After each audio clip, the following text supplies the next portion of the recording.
아름답고 복된 교회 성도 여러분, 오늘 수요 예배입니다. 오늘은 창세기 강의 8번째 시간입니다. 오늘은 생기의 주인이라는 제목으로 창세기 2장 4절로 7절의 말씀을 증거하도록 하겠습니다. 일곱째 날 안식일의 창조까지 기록한 창세기 기자는 천지 만물 중 걸작품인 사람에게 초점을 다시 맞추었습니다. 창세기 기자의 관심은 다름 아닌 하나님의 관심이요 우리의 관심입니다. 창세기 기자는 하나님께서 어떻게 사람을 창조하셨는가에 이 관심을 집중시킵니다. 다시 말해 무엇으로 사람을 만드셨을까?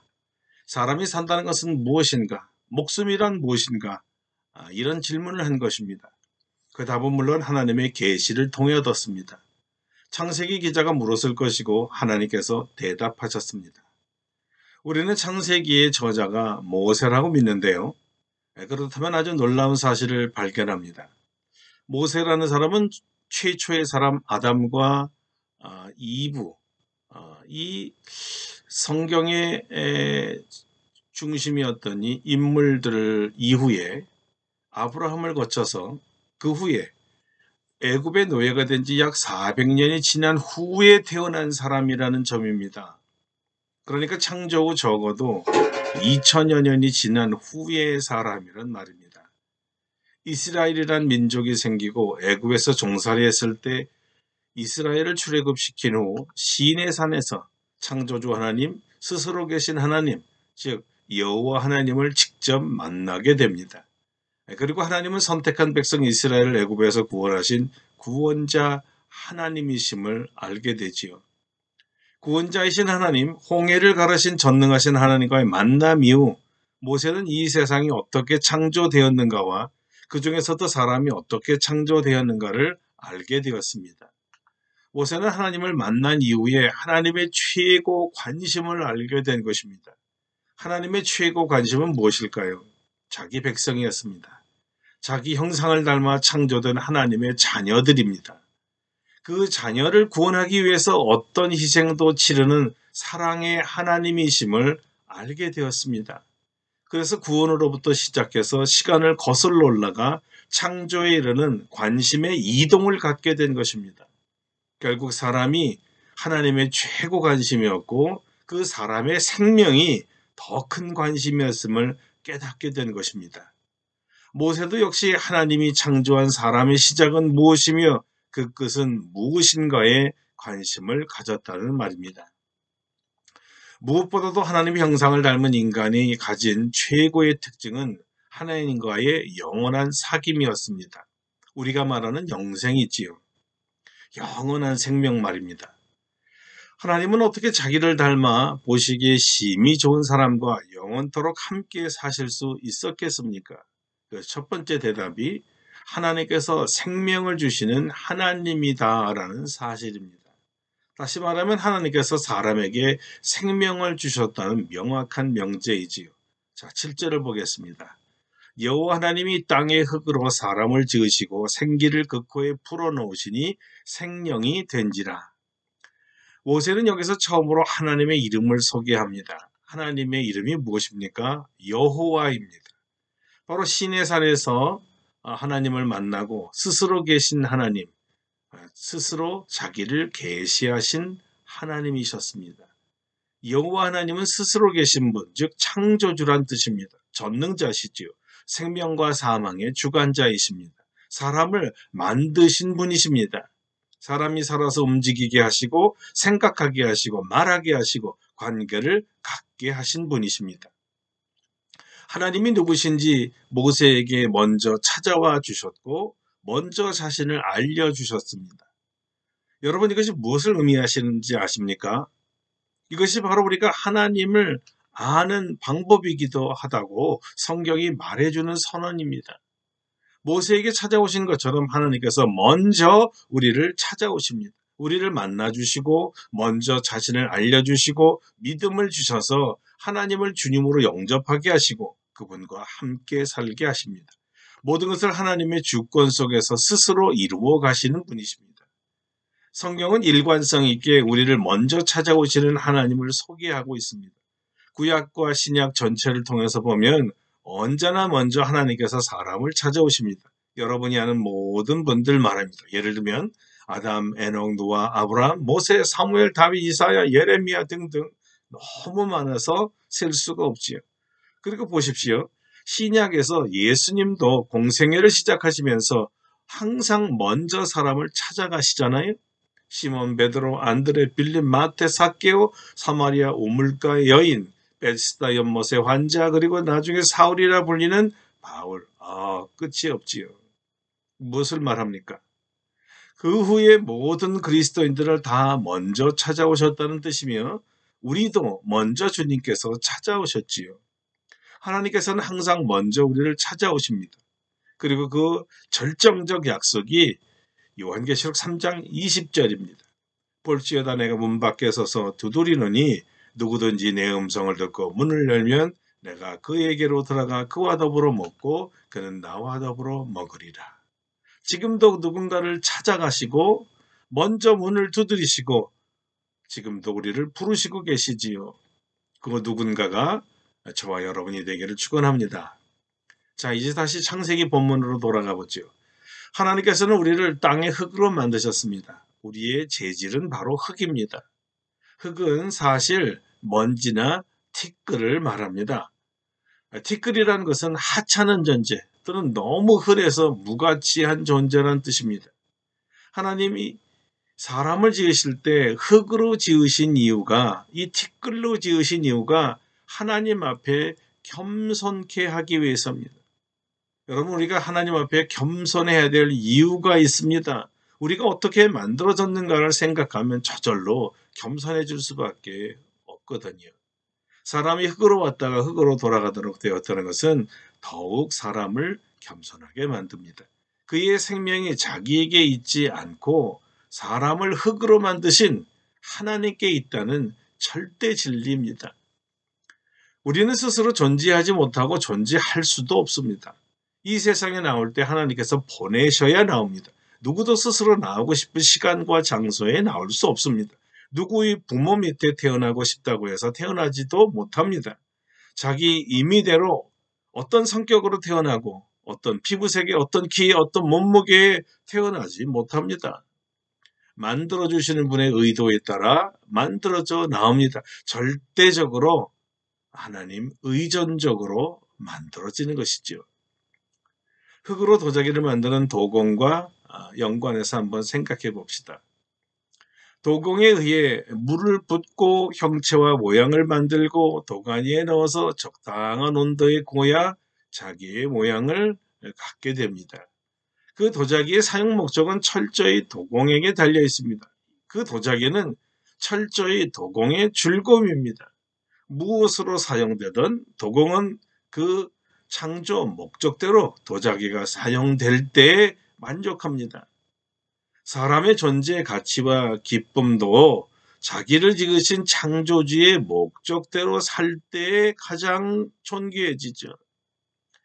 이 도자기가 어디에 놓여 있고 어떤 용도로 쓰일지 도공이 정합니다. 도공은 그곳에서 자기에게 주어진 역할을 하고 있는 도자기를 보며 이렇게 만족해야 하는 거예요. 야, 참 좋다. 바로 이런 것이죠. 처음에 우리를 만드시고 하나님께서 보시기에 좋았더라 하셨잖아요. 우리가 바로 하나님께서 정하신 곳, 하나님께서 정하신 역할을 하는 것을 보면 하나님께서 보시면서 야, 참 좋다 이러시는 거예요.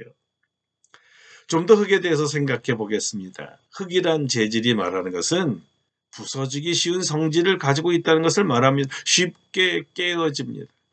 철저히 창조주의 보호를 받지 않으면 안 된다는 말씀이죠. 다시 말하면 철저히 창조주에게 그 생명을 의지하지 않으면 사람은 안 된다는 말씀입니다. 이것이 바로 사도 바울이 고린도후서 4장에서 말한 진리입니다. 우리가 이 보배를 질그릇에 가졌으니 이는 심히 큰 능력은 하나님께 있고 우리에게 있지 아니함을 알게 하려 함이라. 사람은 하나님의 능력에 의지하며 의존하며 사는 존재라는 것을 말해줍니다. 그래서 창세기 기자는 흙으로 지어진 우리가 얼마나 하나님을 의지해야 하는지를 알려주고 싶었던 것입니다. 자, 사람이 그의 창조주에게 절대적 의존적 존재임을 말해주는 것이 바로 생기입니다. 생기. 흙은 단지 흙일 뿐이죠.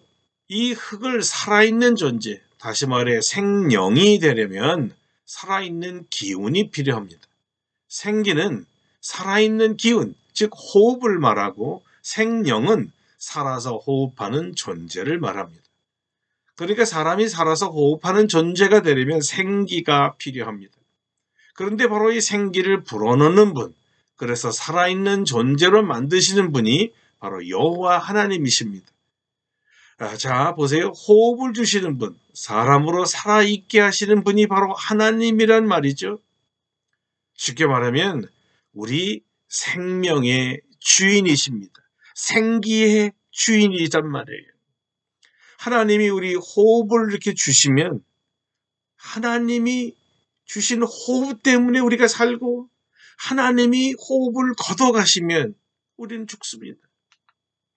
하나님이 사람에게서 이 호흡을 이렇게 빼가시면 당연히 흙만 남는 거예요. 그래서 다시 흙으로 돌아가는 것이죠. 예, 이것이 바로 사람입니다. 이것이 사람은 호흡을 주시는 하나님을 절대 의존하며 살도록 처음부터 창조되었다는 것입니다. 생기가 호흡이라고 했지요. 그런데요, 참 놀라운 것은 삼위일체 하나님의 삼위이신 성령 하나님도 그 뜻이 호흡입니다. 사람의 호흡은 히브리어로 라쉬마이고요. 성령님의 영은 루아흐입니다. 루아흐는 바람, 호흡 또는 숨을 뜻합니다. 나시마인 사람의 호흡이 루아흐인 성령 하나님으로부터 주어집니다. 거듭나게 하시는 영이거든요. 죽은 영을 살게 하는 성령님이시거든요. 여러분, 기도는 우리 영혼의 호흡이라고 하지 않습니까? 성령님과의 교통이 바로 기도를 통해서 이루어집니다. 예수님께서 부활하시고 제자들에게 나타나셔서 이런 말씀을 하셨죠. 성령을 받으라. 그런데 이 말씀을 하시면서 제자들을 향해 숨을 내쉬며 라고 덧붙여 있습니다. 숨을 내쉬며 성령을 받으라고 하셨다고 요한이 증언한 거예요.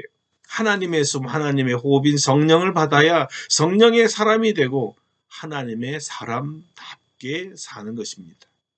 창조 때도 사람이 되게 하시려고 생기를 주셔서 살아있는 존재, 생명이 되게 하신 것처럼 오늘날 우리에게 하나님의 호흡인 성령을 부어주셔서 우리가 역시 영으로 살아있는 존재가 되게 하십니다.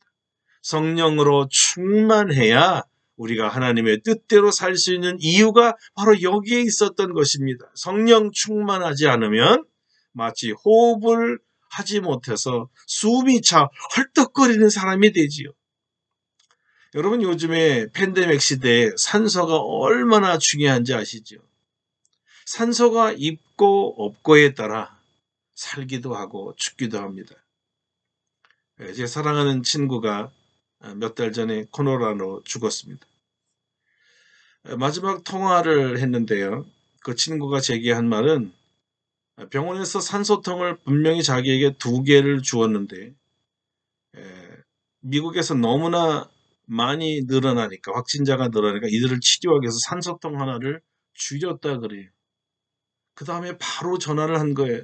산소통 하나를 뺐더니 숨을 못 쉬겠어. 죽겠어.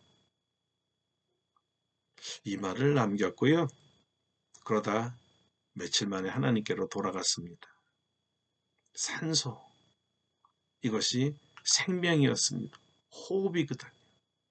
생기죠. 생기가 부족하거나 생기가 빠지면 죽는 거잖아요. 성령님은 우리 영혼의 생명입니다. 그래서 주님께서 성령을 받으라고 하셨고 오순절날 이 호흡이요 숨이요 생기요 바람이신 성령께서 급하고 강한 바람으로 기도하는 제자들 머리 위에 오신 거예요. 그들이 살았고 능력을 받았습니다. 그러니 오늘 성령을 받으십시오. 예수님의 입으로 내쉰 이 숨, 성령을 받으십시오. 생명입니다. 호흡이에요. 생기예요. 생명이 되게 하시는 거예요. 여러분이 살 것입니다. 여러분, 영의 호흡이 기도임을 절대 잊지 마십시오. 기도해야 삽니다. 기도해야 하나님의 숨이신 성령을 받으실 수 있습니다. 그래서 우리가 숨 쉴 때마다 하나님께 감사해야 됩니다. 살아있다는 증거잖아요. 우리에게 생명을 주시고 지금도 살아있게 하신 생기의 주인이신 우리 주님을 찬양합시다. 오늘도 숨을 쉬고 있다면 내가 살아있는 것이지요. 또 내가 살아있다는 것 자체가 기적이요 은혜입니다. 우리 스스로 생명을 지킬 수가 없는 것이니까요. 오늘 주님이 우리의 호흡을 거두시면 우리는 다 주님께로 돌아갈 수밖에 없습니다. 그러니 내가 오늘 호흡을 한다는 것은 하나님께서 호흡하도록 허락하신다는 뜻입니다. 그렇다면 살아있게 하시는 뜻이 있다는 말이죠.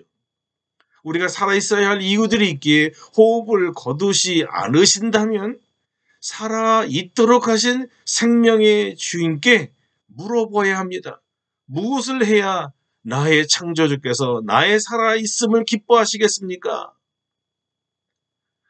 이것은 하루하루 절대 하나님을 의존해야 한다는 삶의 이 연장을 넘어서 우리가 살아있을 때 반드시 감당해야 될 하나님께서 주신 사명이 있다는 것을 말해주는 겁니다. 사람은 생명의 주인이신 하나님을 절대 의존하면서 우리에게 맡기신 사명을 이루며 나가는 것이 참된 행복이라는 것을 알아야 합니다. 그러니까 오늘 우리 주님께 물어보십시오. 우리의 호흡을 거두시는 그날까지 나를 향한 하나님의 뜻이 무엇인지와 그 장기적이고 근본적인 창조와 생명과 사명 가운데, 이 사명 가운데 오늘 내가 할 일이 무엇인가 물어보십시오. 그리고 나의 뜻대로 살지 말고 나를 창조하시고 생명 주시고 사명 주신 생기의 주인, 창조주 하나님의 뜻을 따라 사시기를 바랍니다. 그리고 생기가 불어와 하나님의 뜻대로 살 수 있도록 강한 의지와 능력과 지혜와 평강을 달라고 기도하십시오. 성령의 바람이 불어올 것입니다. 기도의 자리, 우리가 있어야 할 자리입니다. 기도, 우리에게 주신 역할입니다. 하나님께서 보시면서 참 좋다 하실 것이며 우리에게는 큰 만족과 기쁨이 있을 것입니다. 이것이 오늘도 우리가 존재하는 이유이며 기도하는 이유입니다. 호흡 주신 주님을 찬양하며 감사합시다. 기도하겠습니다. 거룩하신 하나님, 우리의 코에 생기를 불어넣어 주셔서 생영이 되게 해주시니 감사합니다. 우리는 철저하게 흙이라는 것을 깨닫습니다. 하나님이 생명 주지 아니하고 호흡 주지 아니하면 살아갈 수 없는 존재입니다. 너무 흔해 빠지고 아무것도 아닌 우리에게 하나님의 형상을 입힐 정도로 존귀한 자로 만들어주시니 감사합니다. 우리가 얼마나 연약한 것을 깨닫고 절대적으로 하나님만 의지하며 살게 하여 주옵소서. 우리로 하여금 성령 하나님을 보내주셔서 성령 충만케 하시고 하나님의 뜻대로만 살아갈 수 있게 되기를 원합니다. 영혼의 호흡인 기도를 통하여 하나님의 뜻을 알고 기도를 통하여 성령의 능력을 받고 기도를 통하여 하나님의 뜻대로 살아 하나님을 기쁘시게 할 뿐만 아니라 우리 인생에 큰 만족과 기쁨이 있게 하여 주시옵소서. 우리 주 예수 그리스도의 이름으로 감사하기도 드립니다. 아멘. 사랑하는 성도 여러분, 오늘 수요 예배의 말씀을 마칩니다. 우리가 정말 흙으로 지었다라는 것을 깨닫고 성령의 권능이 아니면 아무것도 쓸데없는 먼지와 티끌과 같은 존재인 것을 알아 겸손하게 주님을 의지하며 기도하는 저와 여러분 되시기를 바랍니다. 우리 아름답고 복된 이 교회가 이 생명의 주인, 또 우리 생기의 주인이신 하나님을 널리 전파할 수 있는 선교하는 교회 되게 기도해 주시고요. 또 루프탑을 통해서 세계 복음이 전달되어 100국가의 100만 제자 길러내는 루프탑과 아름답고 복된 교회 되게 해달라고 기도해 주시기 바랍니다. 요즘 계속해서 우리 성도님들 우리 백신 접종 중에 있습니다. 평안하여서 안전하게 잘 맞고 건강하고 온 성도들이 다시 대면하여 예배 드릴 수 있도록 기도해 주시기를 바랍니다. 예, 그러면 금요일날 성경 공부 때 뵙고요. 주일날 뵙도록 하겠습니다. 여러분 사랑합니다. 승리하십시오. 감사합니다.